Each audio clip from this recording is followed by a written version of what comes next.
Hey guys WhatsApp, ఎలా ఉన్నారు? నేనైతే చాలా అంటే చాలా బాగున్నాను. సో ఎక్కడున్నారని చూస్తున్నారా? నేనైతే నా ఫ్రెండ్ ఇంట్లో ఉన్నాను. హైదరాబాద్ వచ్చానమాట. నిన్న బయలుదేరి వచ్చేసాను. బేసిక్గా బ్లాగ్ చేద్దాం అనుకున్నా కానీ నిన్న ఇంటికాడ ఫుల్ వర్షం పడింది అనమాట. మాది నెల్లూరు కదా, సో బూరెవి తుఫాను స్టార్ట్ అయింది. మార్నింగ్ 5 స్టార్ట్ అయింది. వర్షం పడుతూనే ఉంది, ఇప్పుడు కూడా పడుతూనే ఉంది. అంటే ఇందాక ఫోన్ చేసి చెప్పిందమ్మా. అయితే స్టార్ట్ అయ్యి వచ్చేసాను. ఒంగోలు వరకు అయితే వర్షం లేదు. బట్ నేను ఏం చేశాను అంటే గోప్రో సెటప్ ఇవన్నీ తడిసిపోతాయి కదా అని చెప్పేసి బ్యాగ్లో పెట్టి బ్యాగ్ని సంచిలో కట్టేసి బైక్ కట్టేసుకున్నా. సో ఇంకా నేను మళ్ళీ ఇంకా ఏమి ఇప్పడం ఇష్టం లేక అట్లనే వెళ్ళిపోతున్నా. మధ్యలో 2-3 ఇన్సిడెంట్స్ జరిగాయి అనమాట. నా ఛానల్ కానీ మీకు నచ్చినట్లయితే సబ్స్క్రైబ్ చేసుకొని పక్కనున్న బెల్ ఐకాన్ని ప్రెస్ చేయండి. అలానే నా మరిన్ని రైడ్ అప్డేట్స్ కోసం నా ఇన్స్టాగ్రామ్ పేజ్ని ఫాలో అవ్వండి. Thank you.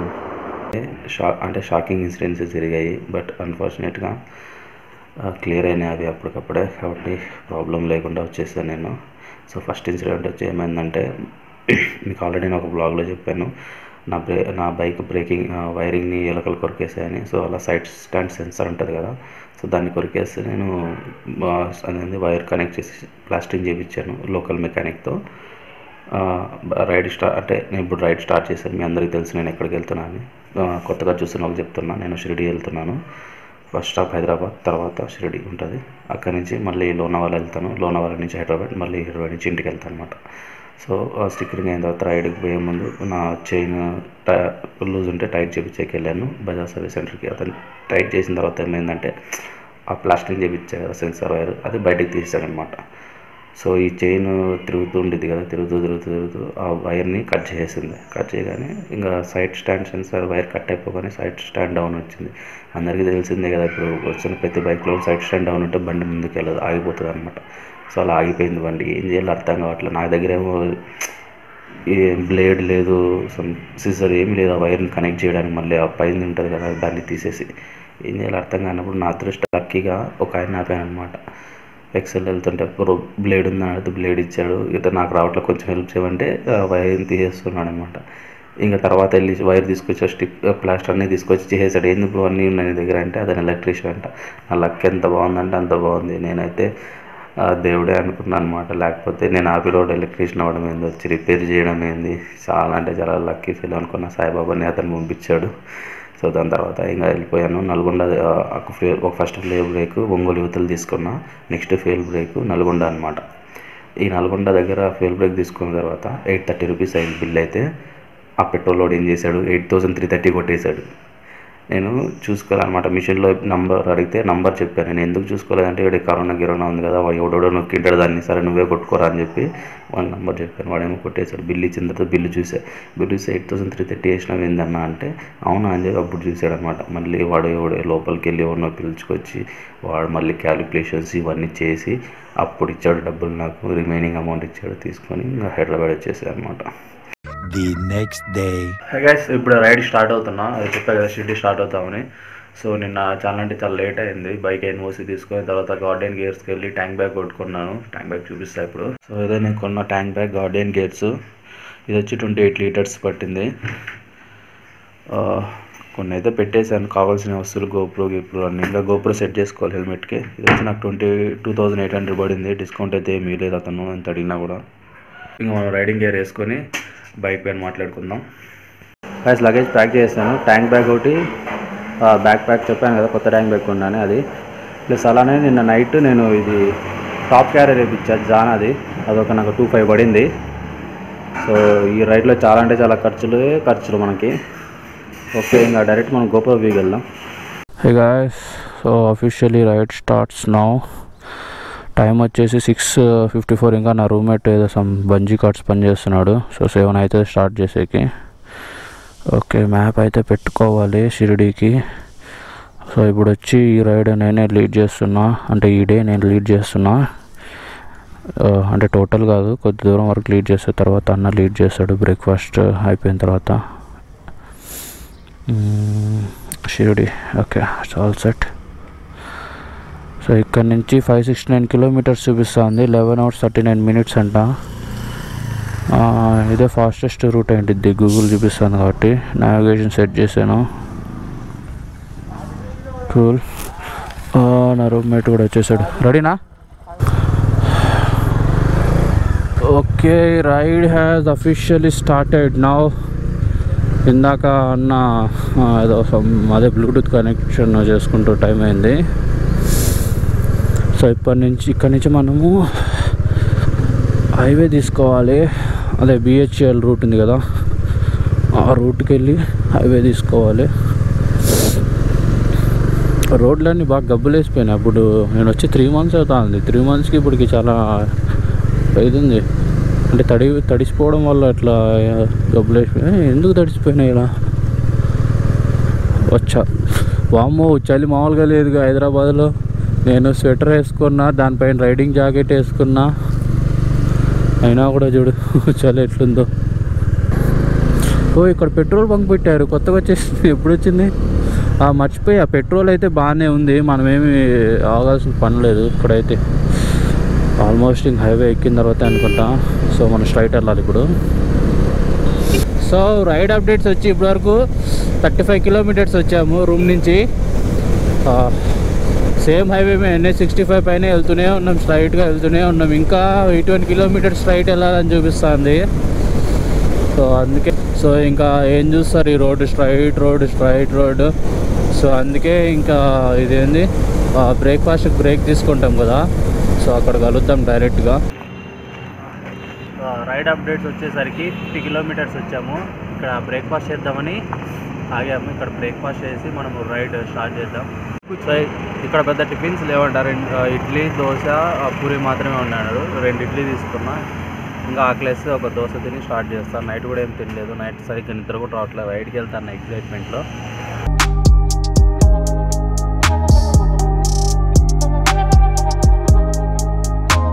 స్టార్ట్ చేశాను రైడ్. బ్రేక్ఫాస్ట్ అయిపోయిన తర్వాత టైం వచ్చి 8:40 అయింది. సో ఇక్కడే 40 minutes కిల్ అయిపోయింది. ఇంకా 514 kilometers చూపిస్తుంది, 10 hours. సో నెక్స్ట్ స్టాప్ వచ్చేసి ఇంకా 314 kilometers దగ్గర ఆగుదాం అనుకుంటున్నాం. లేకపోతే సోలాపూర్ వచ్చి 259 ఉంది. మనమైతే సోలాపూర్ పైన వెళ్ళాల్సి వస్తుంది అనుకుంటా. చూద్దాం. మనమైతే ఇప్పుడు హైదరాబాద్, తెలంగాణ టచ్ చేస్తాము, కర్ణాటక టచ్ చేస్తాము, మళ్ళీ మహారాష్ట్ర టచ్ చేస్తాం. అంటే 3 states తిరుగుతున్నాం మనం ఈరోజు, గుర్తుపెట్టుకోండి. ఓకేనా? ఓకే. సో అదిగో నా రూమ్మేటే ముందర వెళ్తుంది. అన్న బ్రేక్ఫాస్ట్ తర్వాత అన్న లీడ్ చేస్తా అన్నాడు. ఓకే అన్న.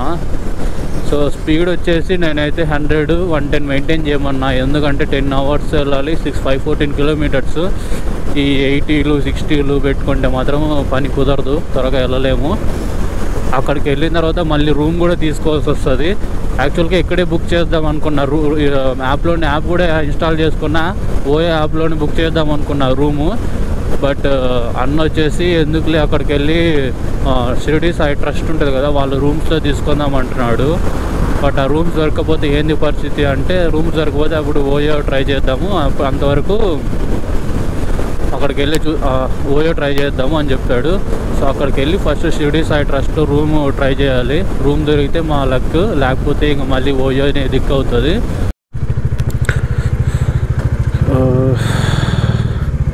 Full tank.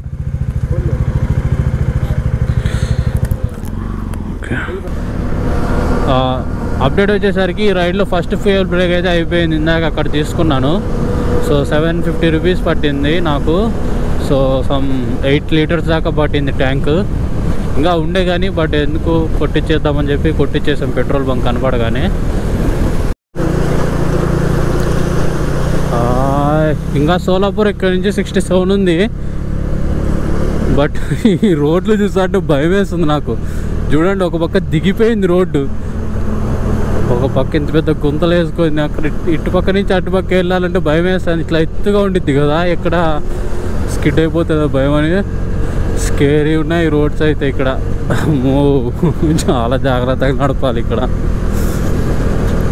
అమ్మో నాయన, చాలా వరకు కన్స్ట్రక్షన్సే జరుగుతున్నట్టున్నాయి. రోడ్ హైవేలో వేస్తూనే ఉన్నారు ఇంకా మహారాష్ట్రలో.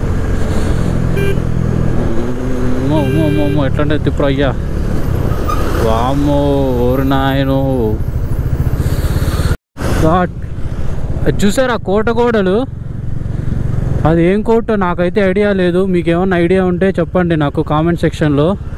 ఓ మై గాడ్, ఎంత పెద్దగా ఉంది చూడండి అసలు. రోడ్డు కూడా ఇది ఘాట్ రోడ్ వచ్చింది కాస్త. చూడండి అసలు ఏదో ఫోర్ట్ ఉన్నట్టుంది అది. అక్కల్ కాట్ అంట ఇది. మేబీ అది అక్కల్ కాట్ ఫోర్ట్ ఏమో.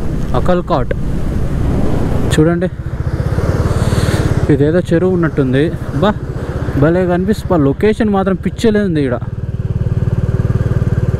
సో లొకేషన్ చూడండి. నాకు తెలిసి రూట్ ఉండే, బట్ అది ఈ వాటర్ వల్ల ఏంది మూసుకుపోయింది ఆ రూట్. చూడండి లొకేషన్ చూడండి అసలు అదంతా. ఇటుపక్క కోట, ఏనా ఏ కోట చూడు ఏదో పాపిడ.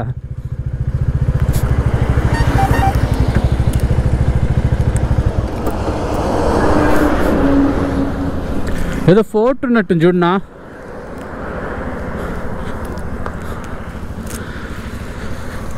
వాటర్ ఏదో రిజర్వాయర్ ఉన్నట్టుంది. ఇది అంతా మరాఠీలో రాశారు. నాకు చదవడం రాదు కదా, నేను చదవలేకున్నా.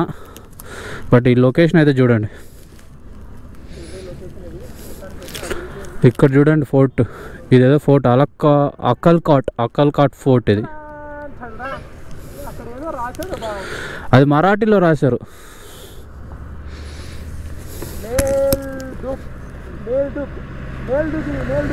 సో ఆ బ్యూటిఫుల్ లొకేషన్ని వదిలేసి ప్రయాణం ముందుకు సాగిస్తున్నాం. తప్పదు కదా, ప్రయాణం అంటే ముందుకు సాగుతూనే ఉండాలి. మనం అనుకున్న గమ్యాన్ని చేరువవ్వాలి అంటే. పోతూ ఉంటే ఇంకా చాలా వస్తాయి అలాంటివి. అది ఒకటే కాదు కదా, చూడండి మొత్తం ఎలా వస్తున్నాయో. అసలు ఈ రోడ్ ఏదో కూడా తెలియదు. వెళ్తున్నాం ఫస్ట్ టైం కదా, మధ్యలో మంచి మంచి లొకేషన్స్ వస్తూ ఉన్నాయి. బైకింగ్ ఎందుకు నేను ఇష్టపడతానంటే ఎందుకే అనమాట. అంటే కారు ఈ బస్సులు వదిలేసేయండి, కార్లో వెళ్ళినా కూడా ఈ లొకేషన్స్ చూడొచ్చు. బట్ బైకింగ్ చేస్తున్నప్పుడు చూసే లొకేషన్స్ చాలా అంటే చాలా ఎక్కువగా ఉంటాయి. కార్ అనుకొని మళ్ళీ ఏం ఆపుతాం, ఎక్కడ పడితే అక్కడ ఆపలేం కారు కదా చూడాలనిపించినప్పుడు. అదే బైక్ అనుకోండి, ఎక్కడ పడినా ఆపి నూకొచ్చు, ఫోటోలు తీసుకోవచ్చు, ఎంతసేపు కావాలంటే అంతసేపు ఉండొచ్చు, ఎప్పుడు కావాలంటే అప్పుడు పోవచ్చు. అమ్మ ఈ మహారాష్ట్ర రోడ్లు నా చుక్కలు చూపిస్తున్నాయి.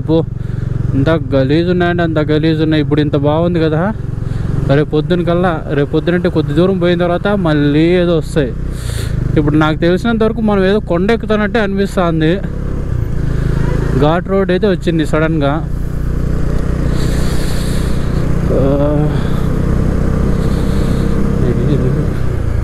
ఊరి నీ అమ్మ ఎట్లా వచ్చాడు చూడు. అయిపోయేటోనిగా నేను కాస్త ఉండింటే. అసలు ఏంది డివైడర్ అటుపక్క ఎటుపక్క వెళ్ళాలి, ఏందో సగం మధ్యలో ఉంది ఇది.